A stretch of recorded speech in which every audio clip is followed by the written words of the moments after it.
வந்து நாயடுங்க இருக்கக்கூடாது, தெலுங்கு நடிகருங்க இருக்கக்கூடாதுன்றாரு. இவர் எப்படி எங்க வீட்டு பிள்ளை தானே அவ வீட்டுல இருக்கு, அதான் அவர் சொல்ல மாட்டேன்றாரு. எதனால எங்களை மட்டும் ஏன் நீ பிரிச்சு பேசுற? நீ அரசியல இருக்க, நீ அவங்க ஒன்னே பேசுவாங்க, இவங்க அவங்கள பேசுவாங்க, நீ அதை பேசு. எங்களை ஏன் நீ குறிச்சாப்புல எந்த மேடையில போனாலும் ஏன் எங்களை பேசுற? உனக்கு எங்களை பேசுறதுக்கு என்ன தகுதி இருக்கு? நமது தத்துவம் மிக எளிது. யாரும் வாங்க வாழுங்க, நாங்க தான் எங்க நாட்டை ஆளுவோம். இதுதான் எங்க தத்துவ முடிவு. இது ஏற்கிறவன் ஏற்கலாம், எதிர்க்கிறவன் எதிர்த்துக்கொண்டே இருக்கலாம். வாழும் உரிமை எவருக்கும் உண்டு, ஆளும் உரிமை தமிழர் எமக்கே உண்டு. இதுதான் எங்க தத்துவ நிலைப்பாடு.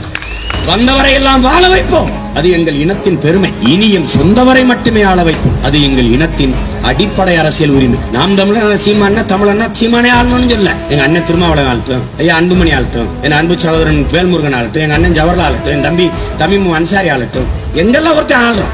எடப்பாடி பழனிசாமி ஓபிஎஸ் நல்லா ஆட்சி தரல இருக்கட்டும், நாங்க வந்து தாரோம். நான் தரல, எங்க அண்ணன் திருமாவளவன் தரட்டும், எங்க அண்ணன் தரல அன்புமணி தரட்டும், அன்புமணி தரல வேல்முருகன் தரட்டும், அது நாங்க பாத்துக்கிறோம். இத்தனை கோடி தமிழ் மக்களில், உலகத்தில் 13 கோடி தமிழ் மக்களில் அறிவார்ந்த மிகப்பெரிய ஒரு இனக்கூட்டத்தில், கற்றறிந்த சான்றோர்கள் பெருத்து வாழ்கிற ஒரு இனக்கூட்டத்தில், இந்த மண்ணிற்கும் மக்களுக்கும் தலைமையேற்று வழிநடத்த ஒருத்தம் கூடவா தகுதி பெற்றவன் இல்ல? இது உனக்கு வெக்கமா இல்ல?